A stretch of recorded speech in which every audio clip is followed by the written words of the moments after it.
I'm Kate Flatley. I'm the Senior Program Director at Incarnate Word Foundation, and we are so happy to have you here and this wonderful group of panelists to talk to us today about the care of creation.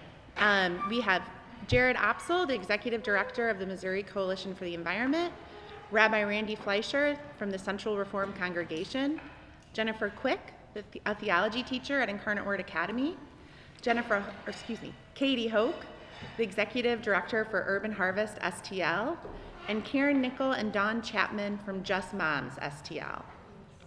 So before I turn this over to this esteemed panel, I just want to talk a little bit about why we're here.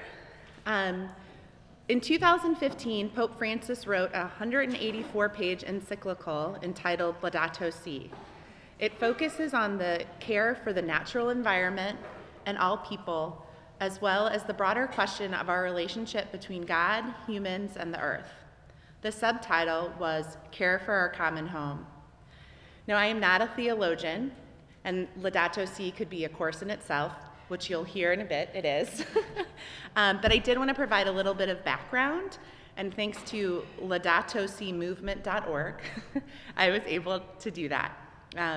So Laudato Si presented a vision of an integrated approach to concern for all people and the environment, and has roots in scripture and the history of Catholic thought, in particular in the tradition of Catholic social teaching, tracing back to the 19th century. Further, Catholic scholars and activists have been outspoken on the connection between social and environmental issues for many years. But what's unique about Laudato Si is how Pope Francis develops and expands on these themes at length in a highly prominent way, devoting an entire encyclical to the topic at a time when the wider world is also becoming more actively engaged in the pursuit of environmental sustainability. The words Laudato Si are Italian and translate to, quote, praise be to you. They are part of a quotation from St. Francis of Assisi's Canticle of Creatures, which opens with the saint praising God through meditation on the goodness of sun, wind, earth, water, and other natural forces. The choice of this passage to begin Laudato Si is a reminder of how people of faith should not only respect the earth, but also praise and honor God through their engagement with creation. The encyclical is divided into 6 chapters. Chapter 1, What is Happening to Our Common Home, summarizes the scope of current problems related to the environment. Chapter 2 is the Gospel of Creation and draws on the Bible as a source of insight. Chapter 3 is the human roots of the ecological crisis and explores social trends and ideologies that have caused environmental problems. Chapter 4 is integral ecology and presents the encyclical's main solution to ongoing social and environmental problems. Chapter 5 is Lines of Approach and Action, applies the concept of integral ecology to political life. Laudato Si is clear that many environmental problems extend beyond individuals to broader economic and political systems. It calls for international agreements to protect the environment and assist low-income countries, create new national and local policies that are inclusive and transparent decision-making, and an economy ordered to the good of all.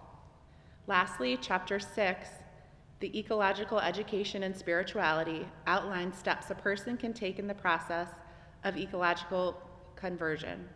These include prayer and contemplation, learning more about nature, observance of the Sabbath day, and reduced participation in materialistic forms of consumer culture.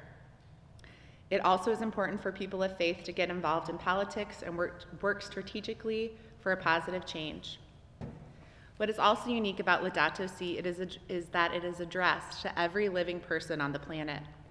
It is a part of an ongoing dialogue within the Catholic Church, between Catholics, and also with the wider world. So we are here today to continue that conversation, to learn and grow. We've asked each panelist to share what care of creation means to them or their organization, and how their agency or community is addressing it. Each panelist will have 10 to 12 minutes to speak. I'll be keeping time so we can allow for questions at the end. So we're going to start with Jared. Jared is the executive director of Missouri Coalition for the Environment, and he's been in that role since March of 2021. Missouri Coalition for the Environment is Missouri's independent citizens environmental organization for clean water, clean air, clean energy, and a healthy environment. Their mission is to educate, organize, and advocate in defense of Missouri's people and their environment. Jared will be sharing how this nonpartisan, state-level environmental advocacy organization view care of creation and what they're doing statewide. Thank you. Thank you for inviting me and allowing me to talk a little bit about what we do and our value set and what we believe. It was kind of funny when you sent that to me for the invitation and made me just reflect on care of creation and where I came and how I ended up in this seat today. As you know, I grew up in Edwardsville and I went to St. Boniface Catholic School and the kindergarten through 8th grade there, if anyone's familiar with Edwardsville and St. Boniface. And I remember learning about St. Francis and that being a value that was instilled at that age, and that was in the 80s, and that's about also when recycling started becoming more mainstream and more of a regular thing that people were taking up as a value. And, for us, the one thing that I'll add on is you gave a great description of what we do, and our mission is our vision, which is really our why and what we'd like to see happen, and it's really value-based. And it's that we'd like to see every person in Missouri live in and demand a clean, safe, and healthy environment, regardless of race, income, geography throughout the state. So we want to see that as a value. That's something everyone, it's taught when you're at home, it's taught when you're at school, it's a standard in your community that you want to see and require and demand a safe, healthy environment. Just as now, recently, I think a lot of people in St. Louis saw when we lost recycling service in the city of St. Louis for roughly a year, people were furious when that happened, because that was a value that we had instilled in ourselves as individuals and as a broader community as something that we demanded in our, to have available to us. That wasn't the case when I was growing up in the 80s. That was when recycling was becoming a newer thing and on its way to becoming that value. So that's something that we always keep in mind of the work that we're undertaking, is working towards that eventual goal of people having that instilled within them and being a part of who they are. And it's really interesting thinking of those things learned in school, in church when I was younger, and my parents reinforcing that at home, and just how that has impacted me throughout my life to where I am in this seat and running this organization in particular. So with that, I wanted to go further in what that means for us with this value is that we all have a responsibility, as was just mentioned. Every single individual here on a personal level can make a difference, whether it's your choices at the grocery store, where you decide to purchase your goods for your home, what size of house, what type of home you live in. If you had that ability to make those kind of choices, if you get to a certain income level and you can make those choices, you have a vote every time you're pulling out your credit card, every time you're pulling out your wallet. And those individual choices make a difference. And I think a great example of that is, think of another value that's growing in our society is look at the growth of organic produce and other food items. It is more than doubled the past 10 years, and they project to double again in another 10. That is driven by environmental concerns, that is driven by health concerns of individual consumers and people gathering together and learning and expressing those values of what they want to see in their community. So again, that shows that individual action, when combined with many others, can lead to incredible outcomes. And I know I've partnered, our organization has, with some of the people at this table, and I'll let them get into some of the examples, the moms and the farming, the local urban farms.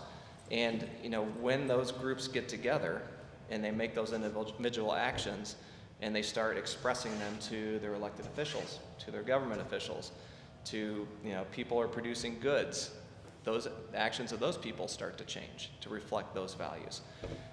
I'll just leave it on, this is a story that we actually told this, again, think of the butterfly effect of things that lead to certain other things. This is a story we told at our wedding, and I think many of you might have heard it. It's a man was walking along a beach after a storm, and he saw thousands and thousands of starfish had washed up on the beach. And as he's walking, he saw a little girl picking up starfish and tossing them back in the ocean. So he walks up to her and says, "What are you doing? You can't ever hope to save every single one of these starfish." And she picks up another one, looks at him, says, "I can save this one." And she tosses it back in the ocean.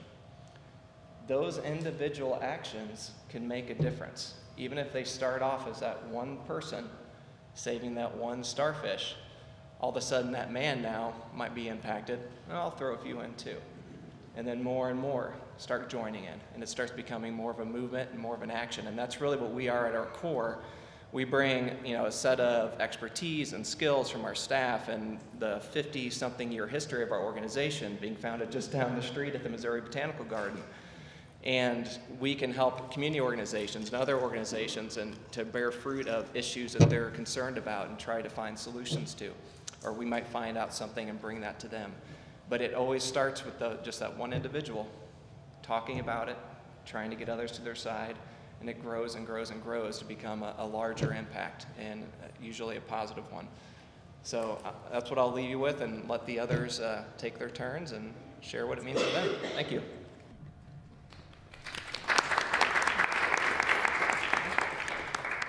Sorry, we only have one mic, so I'm going to have to pass it back and forth. Thank you, Jared. Our next speaker is Rabbi Randy Fleisher from the Central Reform Congregation. Ordained in 2000, Rabbi Fleisher came to St. Louis to be the director of Camp Sabra, a Jewish camp in the Missouri Ozarks. When he was named to be the assistant rabbi at Central Reform Congregation 2 years later, Randy officially left the organized camping profession, but has since incorporated a love and reverence for the natural world into his rabbinate. At CRC, Rabbi Randy takes on a variety of roles in that diverse, social justice-minded, and spirituality of a vibrant urban congregation. Named associate rabbi in 2000, he was named associate rabbi in 2004 and is a past chair of the Jewish Environmental Initiative. Rabbi Randy will be sharing how his congregation views care of creation and what they are doing to put these beliefs into action. Thank you. Hi, everybody. Good to be here with y'all. There's actually an ancient Jewish version of the starfish story. It's kind of analogous. It's from the Talmud, an ancient book of Jewish teachings and values and stories, laws. And the story is that there was an elderly person who was planting a tree. And a person came by and said to this person, "Hey, why are you planting this tree? You're not going to be around when it grows and bears fruit and gives shade." And the man that was the person who was planting the tree said, "True, I won't be around, but those that come after me will enjoy the benefits of this tree." So we don't always do things just for ourselves, right? It's about the continuance of life on this planet, which is at a point of crisis right now. That's not to be hyperbolic or alarming, but I think it's just true. So I'll start by saying, I'll start at the beginning, literally, the book of Genesis in the Torah, the Hebrew Bible, what Christians sometimes call the Old Testament. That's not a phrase, by the way, that Jews use. The Hebrew Bible is what we use, just for your interfaith sort of edification. So I don't take the creation myth in the book of Genesis literally, but I take it seriously, because it offers us much guidance, as ancient as it is, for life today. So one of the things that we learn in the book of Genesis about creation is kitov in Hebrew, that it is good. The natural world is good, And there's a reason that the story of creation in the Torah is set in a natural paradise, the Garden of Eden, right? Untouched and unspoiled and beautiful. And that's because Judaism is an indigenous spirituality connected to a land, and the people who originally were Jewish lived on the land, studied outdoors, and were part of the natural world. If you look at the book of Psalms, which is also in the Hebrew Bible, it's filled with incredible imagery of nature, right? The mountains sing and clap their hands, and the rivers sing and clap their hands in the book of Psalms. That's not accidental. That's because the people who wrote those Psalms lived outside and in nature.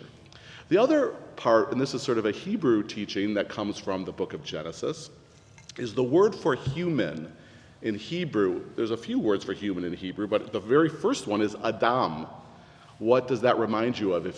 Adam, right? So in the myth, the first human is Adam, and so one of the words for human being in Hebrew is Adam. Does anyone know the word for earth? One of the words for earth in Hebrew. Adama. Did you know? Good. Oh, good for you. That's good. Yashikoach. Adama. Well, I wish I had like some kind of visual way to write it down, but it's the same word. Has the same first three Hebrew letters, Aleph and Daled and Mem. And the earth, the word for earth, Adama, has a fourth letter, and it's the Hey. And that Hey is the letter of breath. So the idea of linguistically, humans and the earth are intrinsically connected. If you look at the Hebrew, right, we're linked. It's the same word. The earth has that extra letter, Hey, and Hey is the letter of breath, because it's the earth that gives us life. The breath of life comes from the earth. And so the relationship between humanity and the earth is linked. We can't survive without the earth. The earth can survive without us, right? Because it's the earth that has the breath, but we can't survive without the earth. And so, yes, taking care of our planet is in Jewish language a huge mitzvah. It's a commandment. It should be part of everybody's agenda and every community's agenda. And every nation's agenda, right? Taking care of the earth. So I guess I was asked to talk a little bit about what we're doing. I'm talking on a grand earth scale, but on a more micro scale, we signed on at our synagogue a number of years ago with an organization called Green Faith. Has anyone heard of Green Faith? So Green Faith, gives accreditation to religious congregations of all different traditions and denominations, and the plurality of religious, and I assume also secular, but they focus on religious communities. They accredit communities based on the steps they take to be environmentally conscious. And they go from spiritual steps of kind of emphasizing the environment in worship and in programming to very, like, the Jewish word is tachlis, right? Like down to earth, practical steps, right? Everything from your refrigeration to recycling and light bulbs, and so there's a whole checklist. And we were, a number of years ago, went through that process. It took a couple of years, and we checked off as some things we were already doing and some things we had to institute, and we became a green congregation accredited by Green Faith. And I believe that program is still available to any congregation, any church, any synagogue, any mosque, any ashram, whatever it is that wants to sign up for it and become a green congregation. And of course, what that does when you're a congregation, we have maybe 1,000 people that are part of our congregation, and when they know that we're taking steps to be a green congregation, all those 1,000 people in their households might want to kind of imitate that and become a green household, right? In the different ways that we became a green congregation. So again, it has that sort of effect of kind of continuing, not just our community, but hopefully impacts others because we are role modeling that. One of the things we did to be part of Green Faith and be a green community was to create a garden, a farm we call it. We call it a mitzvah farm. The word mitzvah means a good deed, right? And so this is a mitzvah farm. which, we have a green space. We're right in the city, Central West End, which is a very, is an urban neighborhood, but we have this beautiful green space, and we take the green space very seriously. And so part of our greens, because, you need both in cities. You need the concrete, because people got to live, but you also need the green for such obvious reasons. I think this group doesn't even need to be reminded. But in our green space, we have a beautiful garden that produces incredible amounts of food, and the food goes to Trinity Episcopal Church, just down the street from our synagogue, which has a wonderful food ministry and feeds people in our neighborhood that are food insecure.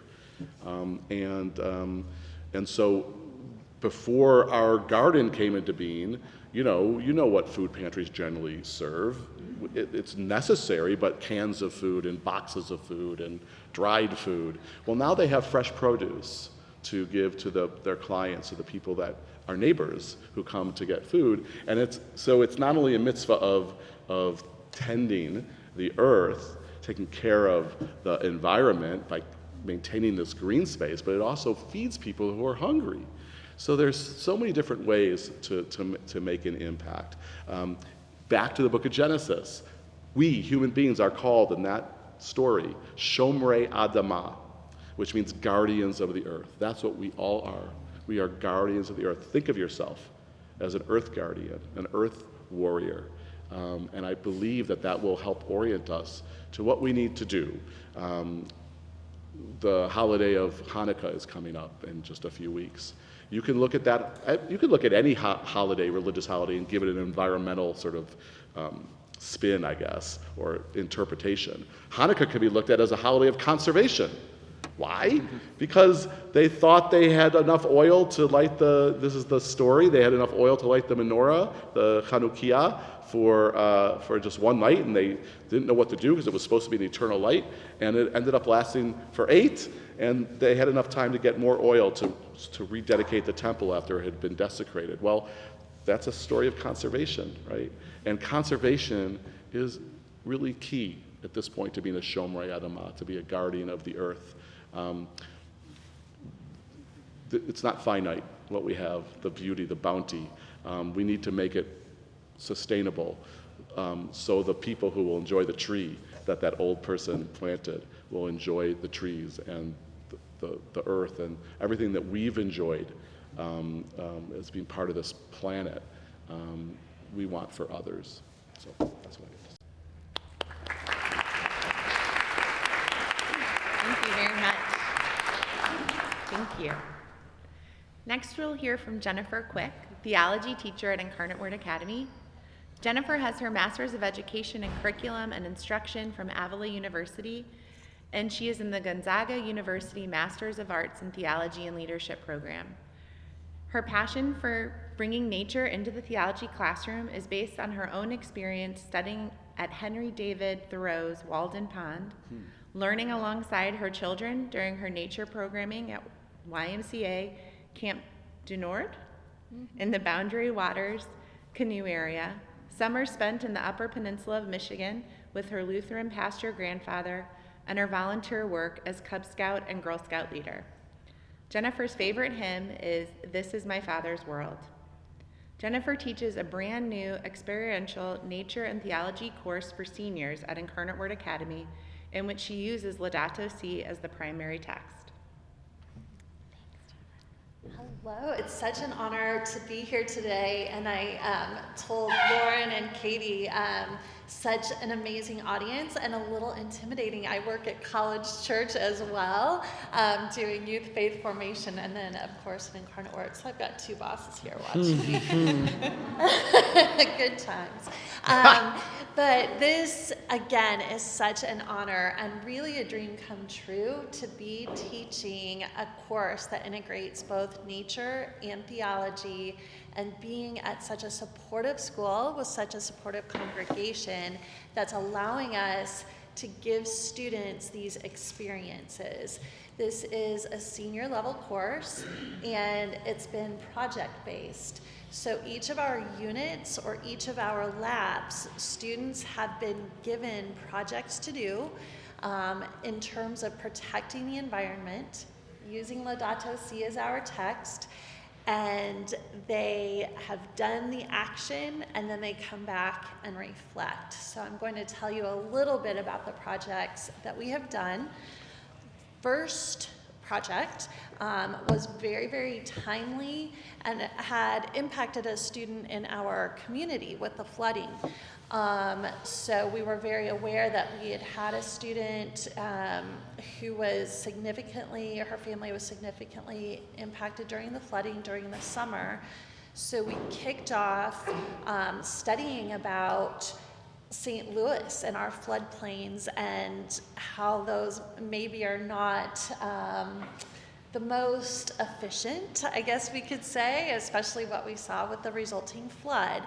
And we learned facts that one pair of jeans takes 10,000 gallons of water to produce, just one pair of jeans. And so for high school seniors, that was really impactful data.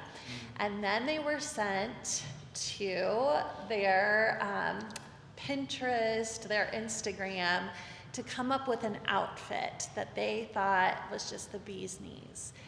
And then they had to go and replicate that outfit, and they could only acquire it through thrifting, and they were given a budget that they couldn't exceed, which I believe was $10.01, or they could borrow the clothes.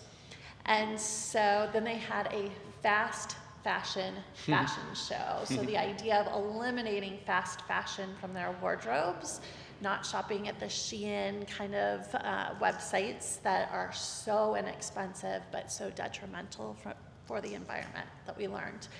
And they hit this project out of the park. So it was super fun for them, of course, to break out of their navy blue jumper routine just for this one class period and have on their outfit that they replicated. So they showed the picture on the screen of what was their target outfit, and then how they recreated that through thrifting or through borrowing. For me as their teacher, what really left, and is still sitting with me, I'm still really processing this, is their honesty. Many of the students were genuinely very uncomfortable with thrifting. And in their reflections, they didn't hold back. They noted that their ideas of thrifting were that it was somehow dirty or unclean. Their parents didn't want them to go. So some real honesty there. And that was their initial reaction. But then they did respond to the question, is this something that you would possibly consider doing? Because as women of the Word, this is something that we want them to continue doing in their own lives. Resoundingly, they said yes, this is something that they would go back and do. I was just kind of surprised. I think as educators and theologians, we're always having our hypotheses tested. I thought, oh, they all love thrifting as much as I do, or going thrifting with my daughter. And it turned out I was completely wrong. That's why we have to have listening groups, focus groups. And I'm really glad they were so honest with their feedback. And hopefully we'll discover that this is something that they do continue to practice in their own lives. The second unit that we have done this semester is looked at the feasibility of perhaps putting a garden in on our campus, and maybe even integrating some composting and looking at the feasibility of doing that. And again, their feedback is really, really honest, as 17-year-olds and 18-year-olds will be. Ooh, isn't that going to be dirty? Nobody will really do that. But then as we looked at other schools that are doing this in the area and researched that, they saw where this potentially could be something that we could do, and that student leaders could model and promote. And we also used Seed St. Louis as a model for looking at how we could get a garden going at school. and they really, really vet their organizations who they partner with. So I really liked that the young women were having to consider, what would our stakeholders possibly say? Where could this actually go? Would we grow edible items that we could serve and that students would eat? One thing that I think is funny that they noted on their own as they were observing down in the cafeteria, just kind of mentioning what teenagers eat, what is given out. They said, "Miss Quick, what would we even have to compost?"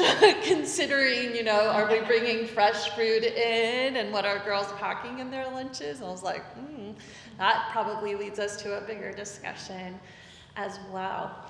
The final unit that I'm missing right now, but I'm excited to hear what they did today. Speaking of celebrating holidays, we did a sustainable Thanksgiving, and they're doing a sustainable Advent gift exchange. So they have secret sisters who they drew names out of a hat, and we are using scripture reading from each day of Advent that we have class, and so that's their theme, but they can't spend any money, and they can only use recycled products to bring in a surprise gift that's meaningful, connected to the readings for today or for the day, and doing a gift exchange. So the first exchange was Tuesday, and we pulled from that reading the idea of peace. And so it really was so sweet to see their excitement over receiving a gift that has to do with a theme of peace that cost the other person no money to give them, but was thoughtful and meaningful and intended to bring them peace. Today's gift that I'm missing, the gift exchange, is has to do with God calling you by name. And so they're doing something for each other that has to do with their name. And one student came to me during an open lab, and she said, "Oh, I don't know what I could possibly do for this." And I said, "Oh, I think today's the easiest one," because they have the skills where they do such amazing lettering, so many of them, and the doodling. And I said, just to meditate and pray over her name and create, again, a gift that costs no money. So that's going to be really exciting to see in their final reflection again. Is this something that they can integrate at home and would encourage their families to do during Advent and Christmas? For Thanksgiving, their experiential project was to bring in food that the main ingredient could only have been sourced no more than 100 miles from our campus at the academy.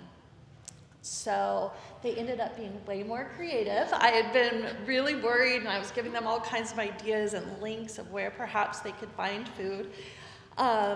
We had some delicious cookies that were baked with one of our students' cousins' eggs from their chickens. And I didn't even think of that they genuinely had these connections, because sometimes they're a little like, maybe we can get out of this if we tell her that, we just can't possibly figure that out. And then sure enough, some of the most reluctant students, we had fresh eggs and delicious chocolate chip cookies. So that was a really neat experience too, for them to see that it's possible, and then free even, to use some of this locally sourced food. So I'm really looking forward to teaching this class again next year. Laudato Si as a text is amazing. Think of yourself as a student, and you get those textbooks that you just kind of clunk on your desk, or now, even though they're electronic and you click through so many pages, a letter as your text.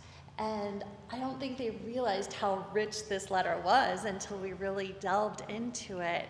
And to help them access the text and become a part of it, they did an illuminated text activity with that. to really become a part of the text and to see what Pope Francis has written for us. So that's just kind of a broad brushstroke. Of course, there's been a lot of deep dives into migrant farmers that led into the Sustainable Thanksgiving. A lot of deep dives again into floodplains, and they looked at if their home where they live now is on a floodplain, and that was blowing some of their minds for sure. They were in open labs with other theology teachers like, help me find my home on this floodplain map, and seeing where they live. So a lot of hard work went into them doing these projects, and then hopefully they will bear fruit, pun intended. Thank you so much. Thank you so much, Jennifer. That's great. As a woman of the word, I'm very proud of the work you're doing. Next up is Katie Houck. Am I saying that right? Houck. Close enough. Houck. Thank you. Katie Houck, the Executive Director of Urban Harvest STL. She has been in that role since 2021. Before joining Urban Harvest STL, Katie worked most recently in New Orleans at Tulane University's Center for Public Service. There, she connected students, faculty members, and community partners to create sustainable relationships and build resilient communities. Katie is passionate about improving food access and building sustainable and equitable food systems. Today, she'll be sharing with us her thoughts on care of creation, and the work Urban Harvest STL is doing locally.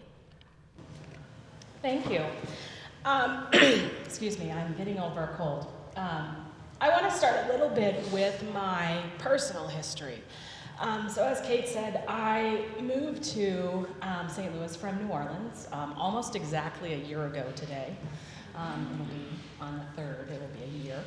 And my experience in New Orleans was bookended by Hurricane Katrina and Hurricane Ida. And so having that personal experience of what climate change and what the destructive impact that climate and weather can have not only on our natural environment, but the people in those places. And so for me, therefore, environmental justice is inextricably tied to social justice. Many of our most vulnerable communities are much more impacted by all of these changes. And so we have to keep that in mind when we're thinking about environment, climate change, that those impacts are maybe not felt by me as much, but those that were involved in the flooding, definitely the communities impacted by Hurricane Katrina and Hurricane Ida felt those in a much greater fashion. As I said, I started as executive director at Urban Harvest last year, and we are a nonprofit that manages a network of urban farms within the city of St. Louis. And the basis of our work is really improving food access. We use organic farming techniques across all of our farms. We use all sorts of actual agricultural technologies, from kind of a market style farm rows in the ground growing, greenhouse growing, hydroponic growing, vertical growing, raised beds, containers. We have 2 school gardens where we teach 3 to 5-year-olds all about farming, not necessarily with the intention of teaching them to be farmers, but to instill that curiosity and that interest in nature, and to show them that food doesn't come from the grocery store. It starts somewhere else. And so when I think about care for the environment, I think about the care for people and what we're putting into that. And so meeting that 3-year-old and saying, yes, you can eat that, or feel this, or smell that, or touch this, that goes a long way in introducing them to healthy foods that have long-lasting impacts on their overall health. It also helps with just their milestones in development, their color recognition, their language acquisition, their fine motor skills, shape recognition. And again, encouraging that curiosity. A common question in the garden is, can I eat this? And you hope they ask it before they put it in their mouth. But we intentionally choose things that are not, are mostly edible, or at least not harmful. We, try to stay away from things that may have allergic reactions. And so again, putting that care into that thought and what we're growing. On the other extreme, we also have an adult program, and so I was telling Selena earlier, we educate 3-year-olds to 76-year-olds or 67-year-olds. And so that's a wide range of ages and educational techniques. But again, it's putting the care into those communities that need it most. Many of our apprentices want to start community gardens in their own neighborhoods, at their congregations, at their homes, in order to provide food for their family and their community. And so it's wrapping again back to, this is environmental justice, but it's also social justice. It is providing the resources and skills so that we can extend our impact beyond what my 10-person staff can do, and share that with a community that is as committed to equitable food access as we are. From an environmental standpoint, it just makes sense. Within an urban spaces, typically are 10 degrees warmer than rural spaces. And for those of you that were here this summer, that's a lot. We saw decreased yields. It was also unsafe for our farmers to be out during those highs. So a lot of times our workday stopped at 9:30 because it was too hot and unsafe for our folks to be outside. Urban farming and greening urban spaces can reduce that warming by up to 4 degrees. And that's a huge impact, not only on the environment and on plants' ability to produce food, but also on the people that are doing that. And so again, wrapping that back together, that care for the environment is care for the communities that are living in that space.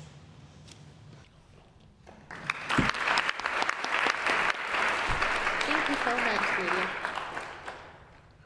Finally, our last two presenters make up Just Moms STL, so Karen Nickel and Don Chapman. Founded in 2014, Karen and Don came together in the wake of the Westlake Crisis landfill and created Just Moms STL. Just Moms STL is a grassroots, nonprofit organization that raises awareness about radioactive material present in the St. Louis metropolitan area as a consequence of the Manhattan Project. Just Moms STL is dedicated to protecting our families and our future from further exposure. Most recently, they've been assisting the community of Jana Elementary. Karen and Don are going to share what Care of Creation means to them and what their experiences are working in advocacy and for policy change. Thank you. My name is Dawn Chapman, and it's an honor to be here. It's an honor to be with the people on this panel. I wish that I could say that I always did care for creation and the environment, but the truth is that I woke up, gosh, it'll be 10 years. Sorry, I get a little emotional. 10 years, and realized that my family had been poisoned. Realized that I lived next to the Westlake landfill in a situation that I was never told about. And that as I dug deeper, and as I met Karen and started to look into what was really going on in my community, it expanded. It wasn't just my community, it wasn't just my family, it was a regional issue. And so, it started out, honestly, just wanting to find answers, wanting to understand what was happening. Am I safe? Is my family safe? And the digging for answers and the spotlight on just how many decades this has been going on in St. Louis and how it started, how it was moved around, and honestly, the social justice impact. Looking at the different areas in St. Louis that are impacted, not just my community, by radioactive waste, and understanding that each mom is affected by the same toxin, the same poison, but it bears a different fingerprint in their life. It creates a different burden in their life based on their community and what they do or do not have access to based on health care and whatnot. So for us, the care of creation for us is a short term and a long term, because the type of toxin that we deal with, it is not something that you're necessarily exposed to today and going to get sick from tomorrow. It is something that unfortunately can take years to develop illnesses. 10 years out, I'm starting to see them in my own family, with my own son being diagnosed a few years ago with a rare illness. So when we're looking at today and the people that live in St. Louis right now, for us it's about stopping or minimizing exposure now.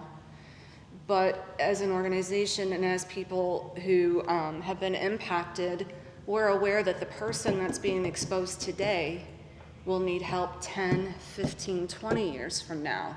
So we also have to think long term, how are we going to help these people? And not just when it comes to cleaning up the radioactive waste and getting these people to be able to live in a place where it's not as toxic or there is no radioactive waste. It also exposes us to issues that were raised here, which are food insecurities and other social justice barriers. So for us, care of creation has expanded. It's no longer just about the radioactive waste.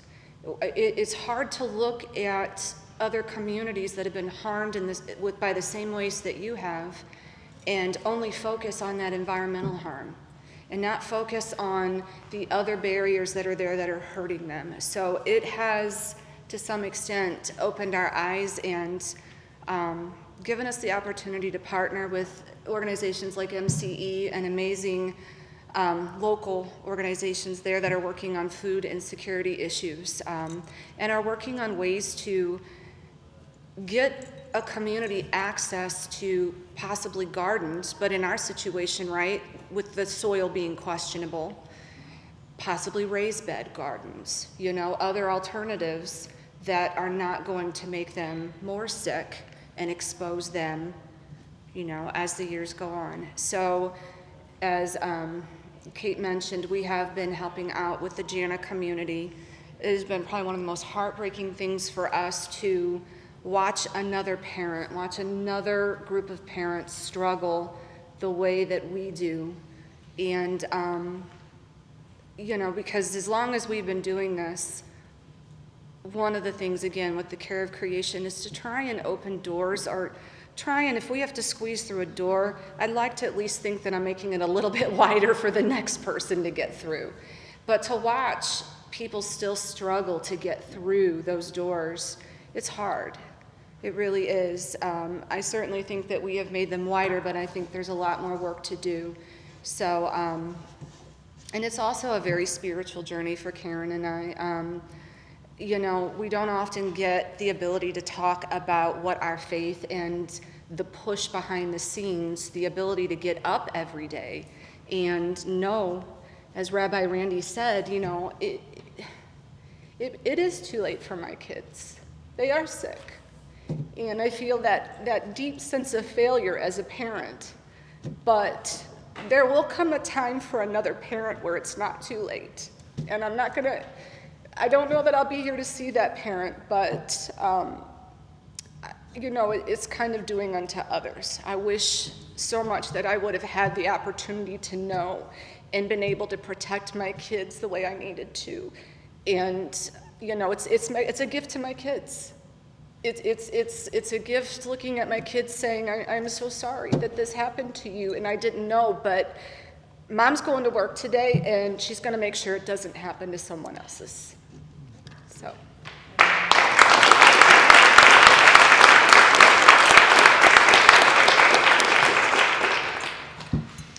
Hi, I'm Karen Nickel. My story's a little bit different than Dawn's. I am that kid. I'm the kid from Coldwater Creek. I grew up in Hazelwood, near the creek. Played in the park that they cleaned up back in 2015 that was, had a lot of thorium in it, the hottest spot that they've cleaned up yet, meaning the Army Corps of Engineers. I am sick. I have 3 autoimmune diseases. I had a granddaughter that's 4 now that was born with a mass on her ovary. I have 4 children that have been impacted. I am that kid that I'm Dawn's kid. My parents didn't know. My parents didn't know that they bought a house in a neighborhood that was contaminated from the Manhattan Project with radioactive waste materials. And it's very hard sometimes for me to get up and do this work every day, physically. But I have to do it because I have to go to every ends of the earth to protect my children the best I can. I live 1.8 miles now away from the Westlake landfill, where I've been raising my own children for the past 20 plus years. So I haven't escaped this. I did create the Westlake landfill Facebook group once I learned about this issue back in 2012. And so creating that was because I figured if my parents didn't know what their children were exposed to, there might be other parents. I didn't know about the Westlake landfill. I had no idea where it was, what was in it, what we were being faced with the fire and whatnot. And so I created it, and it grew, and there's 22,000 people on that Facebook group now. I met Dawn in 2013. In January 2013. In January 2013, we didn't know each other. We met at an air sampling event across from the landfill, and we went back to my house and stood in my driveway talking for 3 hours in the freezing cold with no sense to go inside. But that's how we were just in shock. We've been together ever since, and we've been fighting this issue ever since. I don't think there's many people that understand or know what we go through or what we've been through or what we'll continue to go through fighting this issue. It's hard. It takes a lot out of us. And but events like this, going to universities, speaking to high schoolers, we do a lot of presentations to, we've actually been to a grade school and spoke to grade school kids. Those are important to us. Those types of things keep us going. To be able to get out there and talk to the younger generation, the ones that will carry this on longer than Dawn and I will ever be able to. That's what keeps us going. You know, you guys all had kind of really feel-good stuff to talk about, and we always kind of don't. You know, the Jana situation, yes, it is hard to go into a community and talk about this issue because you know that people will realize that, yes, you know, maybe that's what happened to my mom. She died of cancer, and this is why. And you know, we've reopened wounds, and it's just very devastating at times.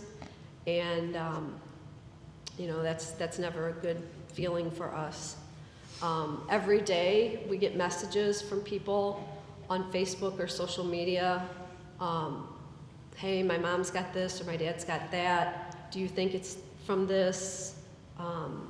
You know, we do a lot of counseling, I guess you want to call it. every single day. So doing things like this is kind of helping us release some of that and sharing with you all. And we really appreciate this opportunity to be able to come here and talk with you. If you want to know anything, more details about the landfill or Coldwater Creek and what's going on there, the Army Corps has only cleaned up 2 miles of the creek so far. They've been cleaning up the creek since the early 2000s, and the creek's 14 miles long, right? 14. And only 2 miles have been cleaned up. They are now testing backyards of people's homes. They are finding it in people's backyards. They've only cleaned up 4 yards. There's 600 plus yards that are along the creek. They have tested 300 and something of those yards, but if they're positive for radioactive materials, they're just sitting there waiting to be cleaned up. And they're told not to dig in their yards, no play sets or swimming pools or gardens or anything. And to contact the Army Corps if that's what, if they want to do any of those types of things in their yard, to contact them first.